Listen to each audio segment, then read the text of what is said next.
नमस्कार।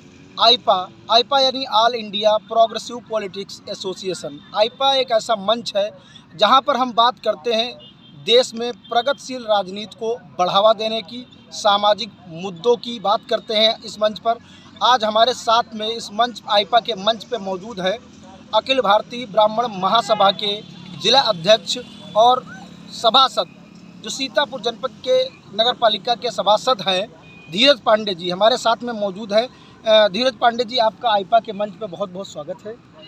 आपसे जानना चाहेंगे कि आज की जो प्रगतिशील राजनीति है उसके बारे में आप क्या सोचते हैं? सबसे पहले आईपा को हम बहुत बहुत धन्यवाद देना चाहते हैं कि जो इस तरह से प्रगतिशील राजनीति के बारे में उनके विचार स्पष्ट करने के लिए आप लोग हमारा इंटरव्यू ले रहे हैं, आप उसके लिए जागरूक हैं। आपका बहुत बहुत आईपा का बहुत बहुत धन्यवाद। प्रगतिशील राजनीति ये है कि जो कि बेरोजगारी पे हो, महंगाई पे हो, पढ़ाई पे हो, दवाई पे हो, ना कि हम लोग इस मजहब से हैं, कोई उस मजहब से हैं, लड़ाई झगड़ा या वोट बैंक की राजनीति करना हमारी समझ से अब भारत की नीयत नहीं रह गई है। अब भारत की ज़रूरत है, हमारे उत्तर प्रदेश को ज़रूरत है एक युवाओं को रोज़गार देने की, सबको साथ में लेके चलने की, चाहे वो हिंदू हो या मुसलमान हो या अपना सिख भाई हो या अपना ईसाई भाई हो, सबको साथ में लेकर के जहाँ पर गड़बड़ी है उसको दूर करिए। कोई लोग ऐसे हैं उनको आप अलग करिए, लेकिन सबको जो गंगा जमुनी तहजीब हमारी कही गई है भारत देश की, उसको न खंडित किया जाए। और जो हमारे सपना था, बापू का सपना था, हमारे भगत सिंह का सपना था, चंद्रशेखर आज़ाद जी का सपना था, नेताजी का सुभाष चंद्र बोस का सपना था, उस सपने का भारत बनाया जाए, ना कि ये उलूल जुलूल हरकत करके हमको अलग किया जाए कि तुम इस देश इस वहाँ चले जाओ, कोई कहता है कि उस देश चले जाओ, कोई कहता है कि तुम यहाँ से पलायन कर जाओ। ये चीज़ें अच्छी बातें नहीं हैं। हिंदू, मुस्लिम, सिख, ईसाई सब भाई भाई वाला नारा आज भी हमारे समझ से चलना चाहिए। आज की जो पार्टियां हैं, सभी पार्टियां अपने आपको जो है लोकतांत्रिक बताती हैं, इसको लेकर क्या कहें? लोकतंत्र है, लोकतंत्र का देश है, तो पार्टी लोकतांत्रिक हुई, लेकिन धीरे धीरे लोकतंत्र के पीछे कहीं ना कहीं उनका एजेंडा एक जात विशेष पे या एक जाति वर्ग पे आ जाता है, जो कि एक बहुत ही सोची समझी स्कीम के तहत आता है। वो गलत बात है। कोई भी पार्टी इस तरह से ना करे। हम तो ये कहेंगे अपने युवाओं को रोज़गार देने का मौका दे, यूनिवर्सिटियाँ खुलवाए, रोज़गार दे, महंगाई जो इतनी चरम पर आ गई है उसको कम करे, और उसको दवाइयों को जो दिखाया गया, जैसे कोरोना त्रासदी आई थी, त्रासदी है वो किसी भी के समय आ सकती है, किसी भी सरकार में आ सकती है।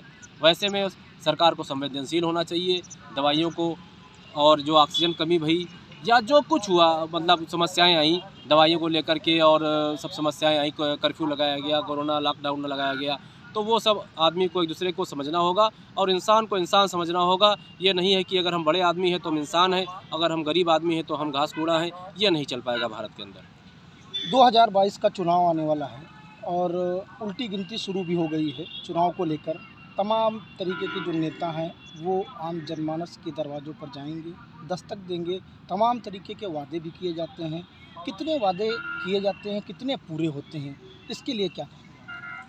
ये तो आप भी इतने जागरूक हैं, प्रेस से हैं आप लोग संबंधित, आप लोग जानते हैं घोषणा पत्र में क्या होता है और निकलता बाद में क्या है। कोई कहता हमारा घोषणा पत्र 3 साल में पूरा हो गया, कोई कहता है 5 साल में पूरा हो गया। सच्चाई ये रहती कि जहाँ जैसे जो हालात में हमको छोड़ा गया था आम आदमी को, आम आदमी आज उसी चौराहे पर खड़ा है, ना वो एक कदम पीछे हटा है, ना वो एक कदम आगे बढ़ा है। तो ये तो एक खाली घोषणा पत्र की बातें हो गई। हमारी समझ से उसको मैनिफेस्टो कहते हैं। वो कोई भी हमको लग रहा है राजनीतिक दल पूरा नहीं करता, खाली वो एक लाली पाप देते हैं, जो कि हम तुमको ये कर देंगे, हम तुमको वो कर देंगे। सच्चाई में जो कुछ कर सके, जो जैसा संसाधन हो, जैसा बजट हो, वैसा जनता को वादा करना चाहिए। यह नहीं कि हम 15 लाख डाल देंगे, या नहीं कि हम लैपटॉप जो है फ्री में बांट देंगे। अब चुनाव आ रहा है तो कोई कहता है हम राशन पानी फ्री बांट देंगे। ठीक बात है, जो गरीब है उसको दिया जाए, लेकिन इस तरह से कोई चुनावी स्टंट ना करके कि हम मौका आया है चुनाव का, 2 महीने 1 महीने बचे हैं तो हम चुनावी कोई फ़ायदा लेने के लिए ऐसी घोषणा ना करें, जिससे भारत देश के अंदर एक प्रकार से जो है समस्या का और समस्या विकराल हो। इसको समस्या का समाधान करें, महंगाई और रोज़गार लोगों की व्यवस्था कराएं, युवाओं की व्यवस्था कराएं। भारत एक बहुत ज़्यादा लोकतंत्र के अंदर 50 से 60 करोड़ युवा भारत के अंदर निवास कर रहा है, जो कि एक बहुत ही क्रांति का विषय है।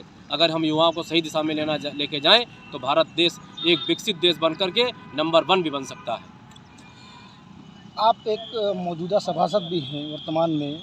जो वर्तमान सरकार है उसको लेकर विकास की बात की जाए तो कितना विकास हुआ, आप कितना संतुष्ट हैं उससे?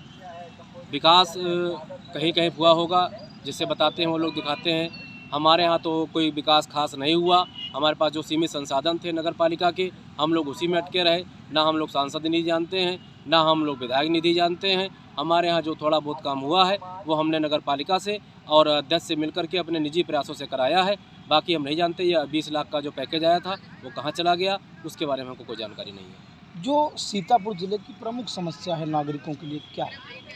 सीतापुर की समस्या तो भाई जैसे 2-3 रोज़गार थे यहाँ पर, जो हमारे इंडस्ट्रियल एरिया थे, डालडा मिल थी, प्लाईवुड मिल थी, कताई का काम होता था, यहाँ पे महमूदाबाद में मिल थी, वो सब मिल हमारी सब बंद है। टोटल पूरी लाख पड़ी हैं और खस्ता हाल भी हो गई हैं।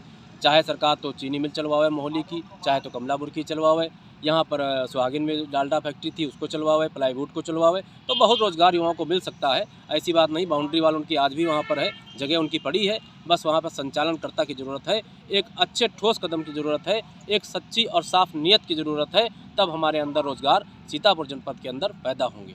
धीरज पांडे जी, आपसे आईपा के मन से एक अंतिम सवाल, आईपा के मन से आप युवाओं को, देश की जनता को क्या सुझाव देना चाहते हैं?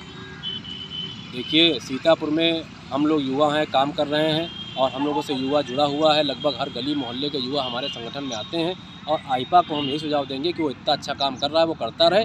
और ख़ास करके जो हमारे बेरोज़गार साथी हैं, युवा लोग हैं जिनके पास कोई रोज़गार नहीं है, घर में खर्चा चलाने के लिए मोहताजी है, उनका पूरा परिवार में उनका खर्चा नहीं उठ पा रहा है, बड़ा परिवार हो रहा है, तो ऐसे में आईपा ये जागरूकता अभियान चलाता रहे, ऐसे ही युवाओं को जागरूक करता रहे, जिससे कि भारत के अंदर, उत्तर प्रदेश के अंदर, सीतापुर के अंदर एक नई ऊर्जा पैदा हो और युवाओं में एक नया भविष्य, एक नया सवेरा उदय हो। ऐसी हम आईपा से उम्मीद करते हैं, ऐसी हम उनको शुभकामनाएं देते हैं।